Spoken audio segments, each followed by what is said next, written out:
Good evening, I'm Pinky Webb. Tonight we ask the questions, we tackle the issues, we clarify matters, and we get on point.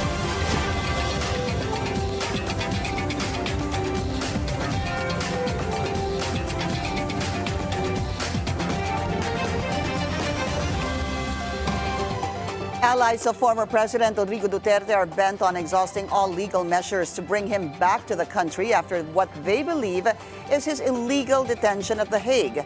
This despite legal experts and critics saying Duterte has a slim chance of getting out of the International Criminal Court's custody. Duterte's former Chief Presidential Legal Counsel asserts the former president should be allowed to go back home and make him face all charges before the local courts. Malacañang earlier said Duterte was given due process, as shown in his first appearance before the ICC. Let's get on point with one of the 5 Filipino ICC-accredited lawyers and Center for International Law President, Atty. Joel Butuyan. He's joining us via Zoom. Attorney Butuyan, pleasure to have you. Good evening to you. Good evening, Pinky, and thanks for having me. I know you've had a series of interviews, and I just want to thank you again for giving us the opportunity to speak to you again, possibly to a different set of audience who may not have seen you in the past and because of developing stories as well. Well, first off, I wanted to ask you about the status of what is expected or could have transpired after Friday's first appearance before the pretrial chamber of former President Rodrigo Duterte. What activities or processes could have transpired from Friday till today? At the tail end of the initial hearing, Pinky, the presiding judge, Judge Motok, actually ordered the prosecutor to initiate disclosure. And it gave the prosecutor 7 days to complete the disclosure. What this means is that the prosecutor is going to give to the defense, to the camp of former President Duterte, the evidence that it gathered that and it relied upon in the investigation, no? And that it will be using during the confirmation of charges to support its argument that this case should go to trial. So we expect that the prosecutor is going to divulge witnesses with some exceptions, and also the other kinds of evidence that have been used and which are actually described in the application for a warrant of arrest. And that's within 7 days? Yes, within 7 days.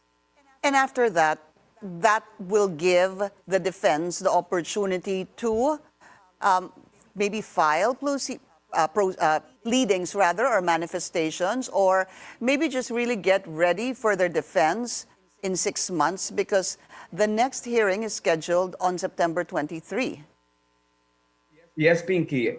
Between now and September 23, the camp of the former president can actually file several challenges. No, they can file a challenge on the validity of the warrant of arrest. They can file a challenge on the validity of the implementation of the warrant of arrest. And they can also file a challenge on the jurisdiction of the ICC, considering that, as they have alleged, the Philippines is no longer a member, no? And then they can also apply for an interim release, no? They can argue that the former president should be allowed to stay out of the detention center while awaiting trial, and even during the course of the trial. So this is where all the legal actions the defense can start taking by filing any of these manifestations, attorney, that you had mentioned. I will identify them again. Validity of the warrant of arrest, the implementation of the warrant of arrest, the jurisdiction rather of the ICC, and the fourth is the possible filing of this interim release. Ito po yung panahon na pwede po nila to gawin. My question is, if they do this, attorney, is the pre-trial chamber compelled, number one, to hear it and to decide on it before September 23? Usually on these challenges, it's just going to be paper filing, no? There's going to be an exchange of arguments through pleadings, no? But it does not prevent the pretrial chamber to schedule a hearing if it thinks that there is use for a hearing, no? And that's right. The pretrial chamber would have to resolve these issues because if the result, for instance, of any challenge is in favor of the former president, it could lead to the dismissal of the case even before the date of the confirmation of I charges. see. If the pretrial chamber finds that there is really no jurisdiction anymore because of the withdrawal, then the case would be immediately dismissed and it will no longer reach the confirmation of charges stage. Attorney, let me ask you this. Why would the ICC or the pretrial chamber even rule against the jurisdiction of the ICC when it is the ICC that ordered the arrest of the former president? I think it's a recognition of the fact that errors can be committed, no? By the prosecutor, by the initial decision of the pretrial chamber, or even the previous decision of the previous pretrial chamber and the appeals chamber. Remember, this issue on jurisdiction was previously submitted by the Philippine government, no? And it reached all the way to the appeals chamber. But the appeals chamber of the ICC in a very close 3-2 vote sustained the jurisdiction of the ICC. Now, since it's Mr. Duterte now who is in the case, he can again challenge the issue of jurisdiction, because he's not bound by the previous ruling, because that actually was it involved the Philippine government at that time. So the issue on jurisdiction, which was already, how I understand it, attorney, the issue on jurisdiction, which was already ruled upon with a 3-2 vote, can be Yes. overturned? Yes, it can be reversed, no? That it's now a different party that's contesting it. That's one difference in the ICC, between the ICC and our jurisdiction. But the one who contested it in the past was also the administration of Yes. former President Duterte, and the one contesting it now is what they call suspect Duterte. So how can that be different? Well, technically, the first one who contested jurisdiction was the Republic of the Philippines. No, it's not President Duterte, although it was under the administration of President Duterte. But it's an entity. It's the state that questioned it. All right, but again, as mentioned, it's the state under President Duterte back then. So these, again, to summarize that, these challenges, the ICC pretrial chamber can hear it and you're saying it's a possibility that a hearing can be set prior to September 23 for the confirmation of charges. Yes, if found necessary by the ICC, although in the previous challenge on jurisdiction, there was no hearing, it was just tit for tat on pleadings. Mm-hmm. But that was also because the former president was not there yet.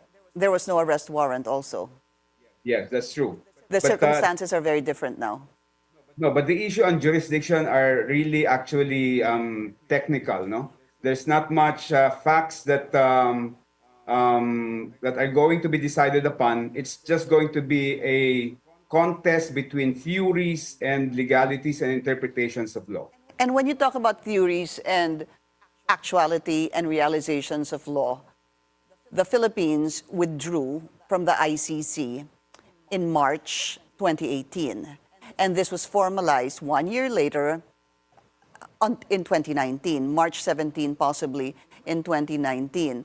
So hasn't it been established, though, attorney, that even the Supreme Court said that even with the exit from the ICC, that we are still bound to cooperate during those years that we were still a member of the ICC? I guess my question is, if that has been decided upon, how can the issue of jurisdiction on those grounds be taken up?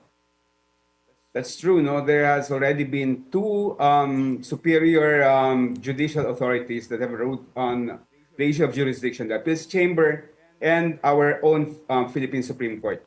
But the framework of the ICC allows any suspect, any eventual accused, to still have the chance to question the jurisdiction, because well, theoretically there might have been arguments that were not used by the state when it raised the same issue. No, so that's how fair the trial is, because you're giving the accused, the suspect, the right and the privilege to again raise the issue of jurisdiction, because the issue of jurisdiction is very, very fundamental. No, if there is no jurisdiction, there should really be no trial that should be Commence.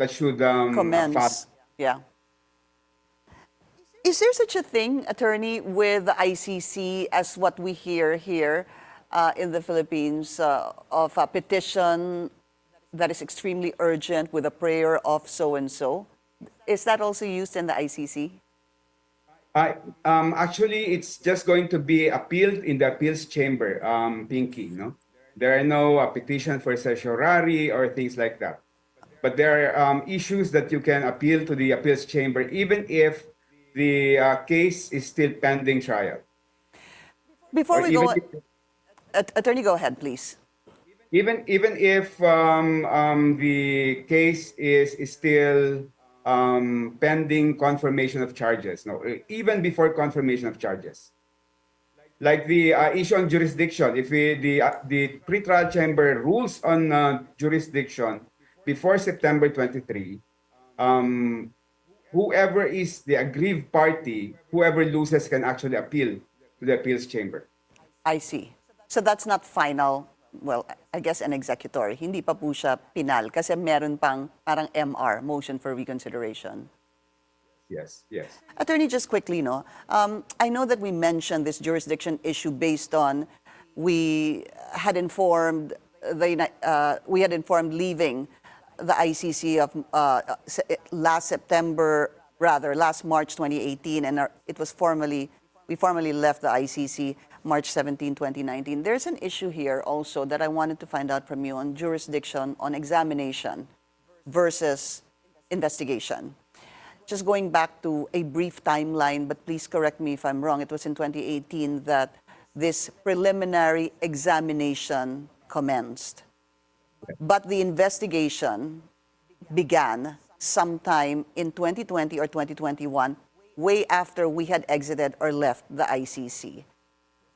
Is that a concern for at least the prosecution?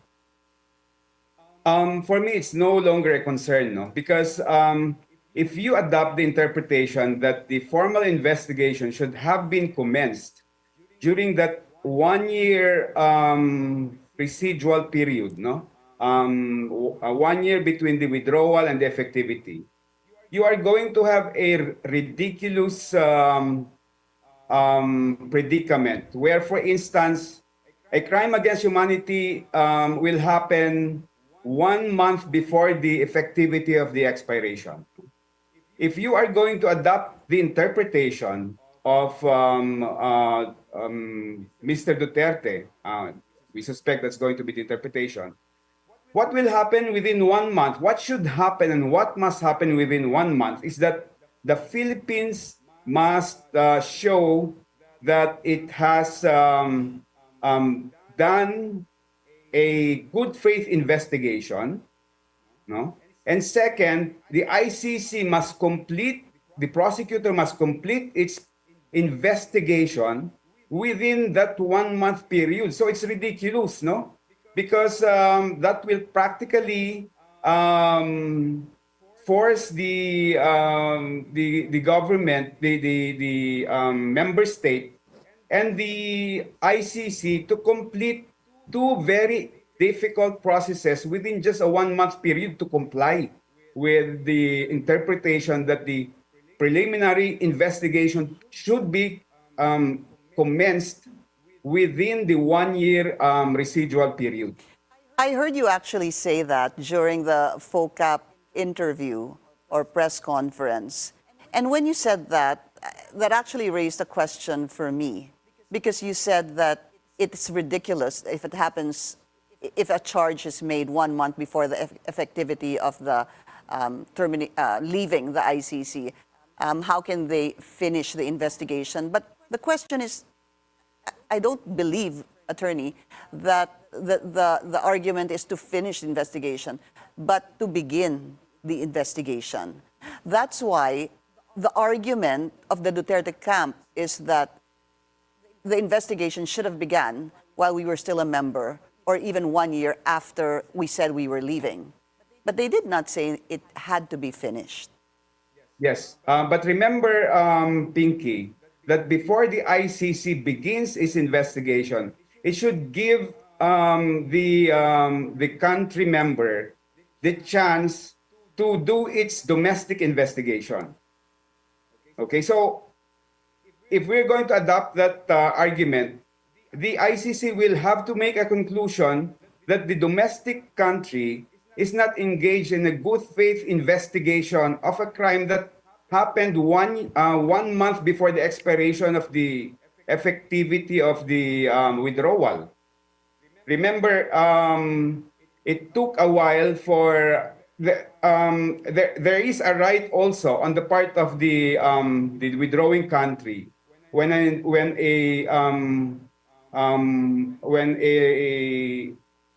what do you call this, an examination started, to actually request for a 6 months freeze on the investigation. Which they did, which we did, Yes. which the Philippines did. Yes. Yeah. All right, we're going to take a very short break with ICC-accredited lawyer and Center for International Law President, Attorney Joel Butuyan. Stay tuned. This is On Point.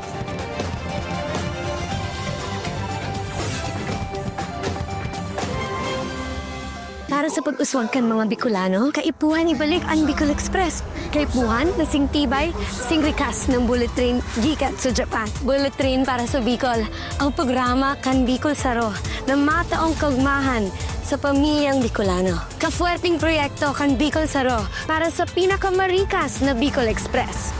Bicol to Quezon in just 1 hour. Bicol to Manila in just 3 hours. Bicol Saro, ang party list na magtataon nin progreso para sa mga Bicolano. Naniniwala ang PCSO na nasa ating mga kamay ang pag-asang umasenso. Nasa kamay ang pagbibigay ng malasakit. Nasa kamay ang pagbibigay ng ginhawa. Kaya ang mga kamay ng PCSO tuloy-tuloy na tumutulong sa oras man ng kalamidad o pangangailangan. Yan ang panata sa bayan. Ligaya sa mamamayan. Dahil ang PCSO di umuurong sa pagtulong. Welcome back. You're watching On Point. ICC-accredited lawyer and Center for International Law President, Attorney Joel Butuyan, joins us in tonight's discussion. Attorney, so I'm just going to run by the validity, the implementation. We talked about jurisdiction. The other one that has been asked a lot is this interim release. And I know you were asked about this during that press conference. What are the conditions, again, Attorney Butuyan, that would merit an interim release for the former president? You have to prove that there are extreme and urgent necessity, for the issuance of an interim release, and you have to show that there's no risk of flight, there's no risk of tampering with witnesses and evidence if the accused or the suspect is released. So those are the conditions, very strict, because remember, the ICC requires the presence of the accused during trial. And the ICC actually acquires jurisdiction over the person when the accused is within its jurisdiction.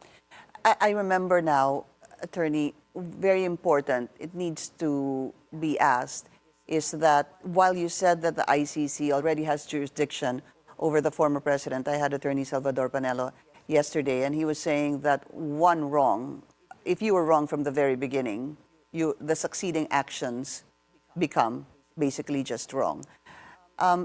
Is there even a possibility that because of the petitions filed before the Supreme Court, just for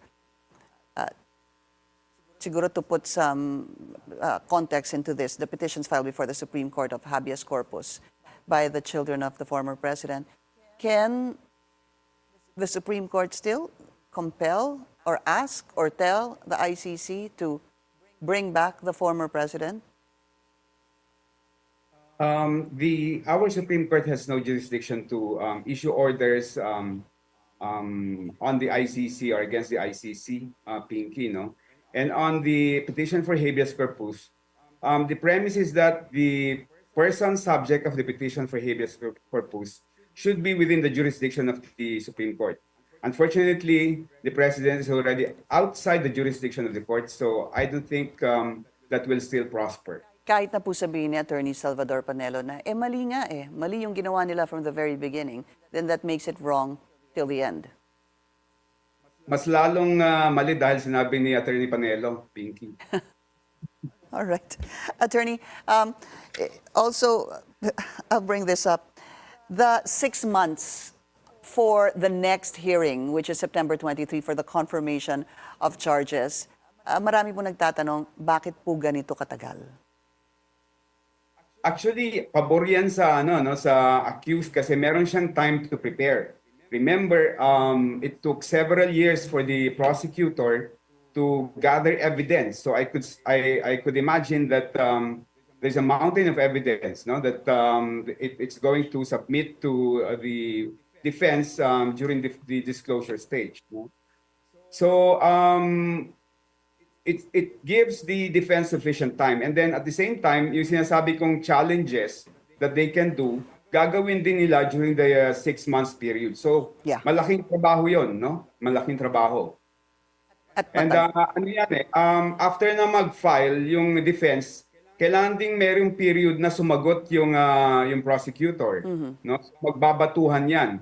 And then meron ding period for the judges to read all the submissions and then deliberate and then make decisions.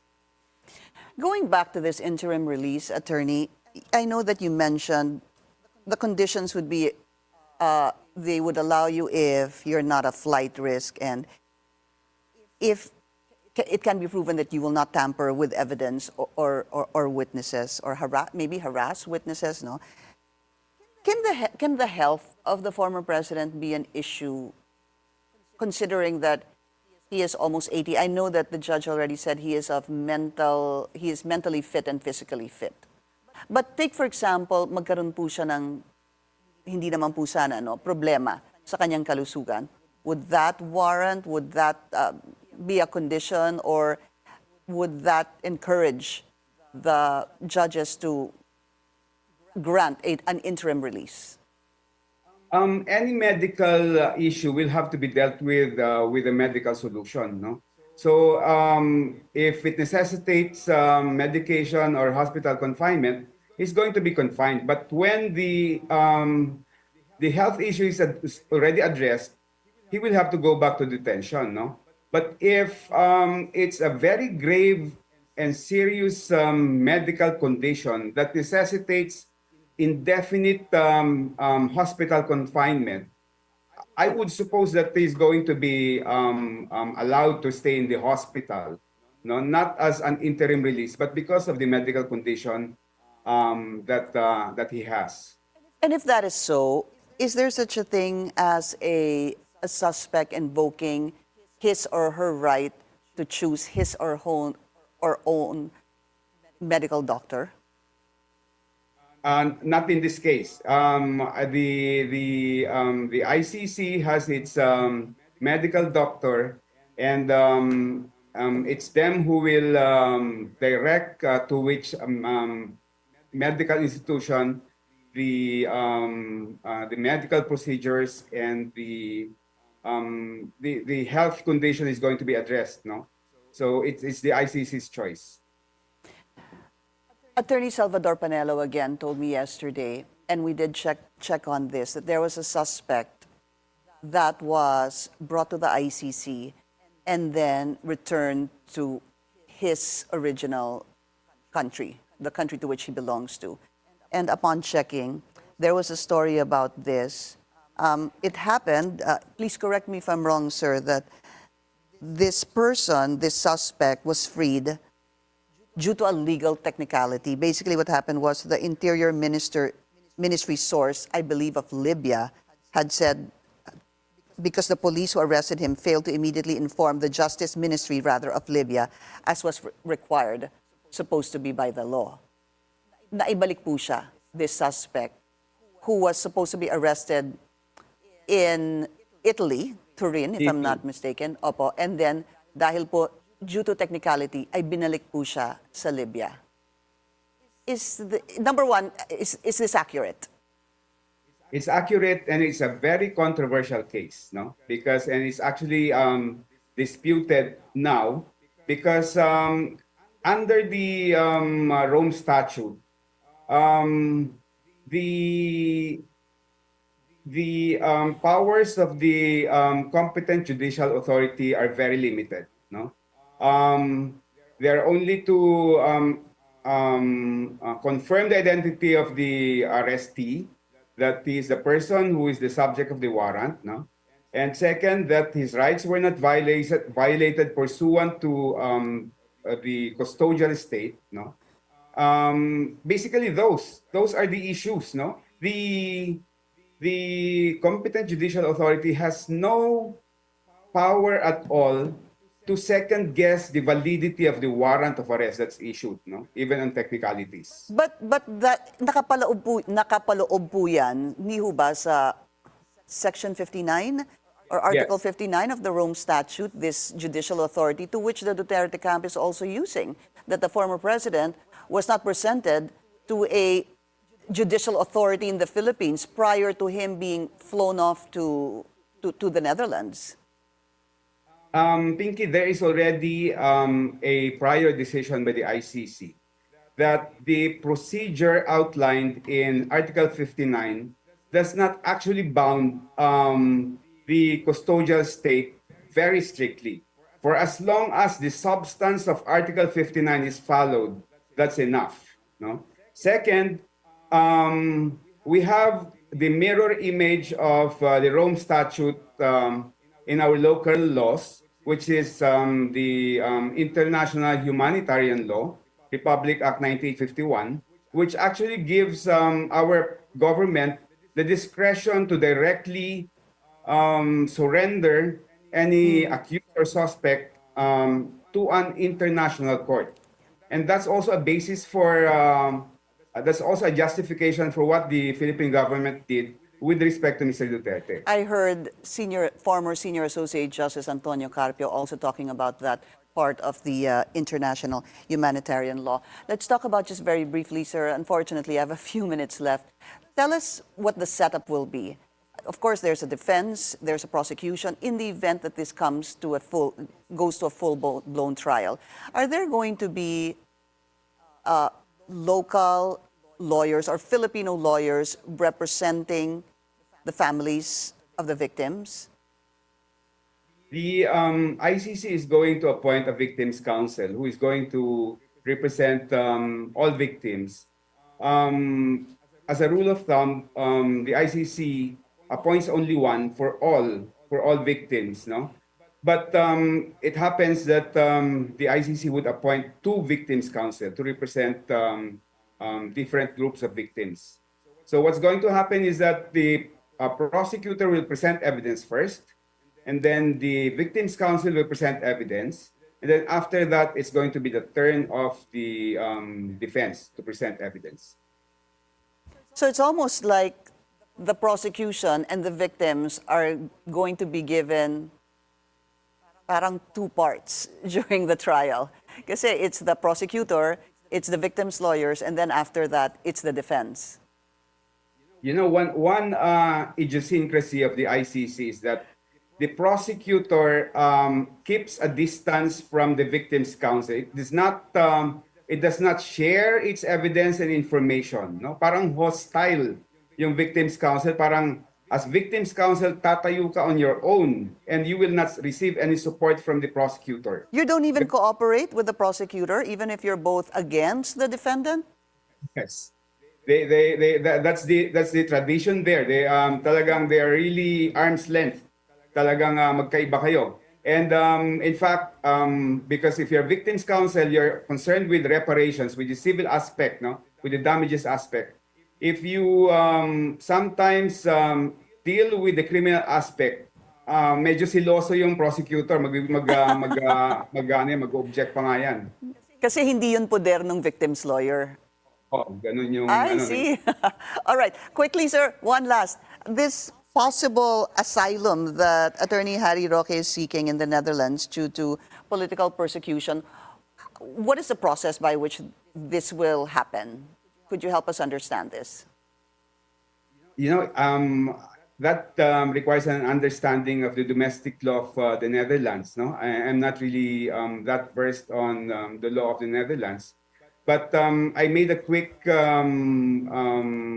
research of the website, and apparently there's an asylum crisis in the Netherlands, and the authorities there are saying that they're going to be very strict with asylum applications. No, so Attorney Roque is going to be dealing with that crisis in the Netherlands. It might be an uphill battle for him. Going to be an uphill battle for him.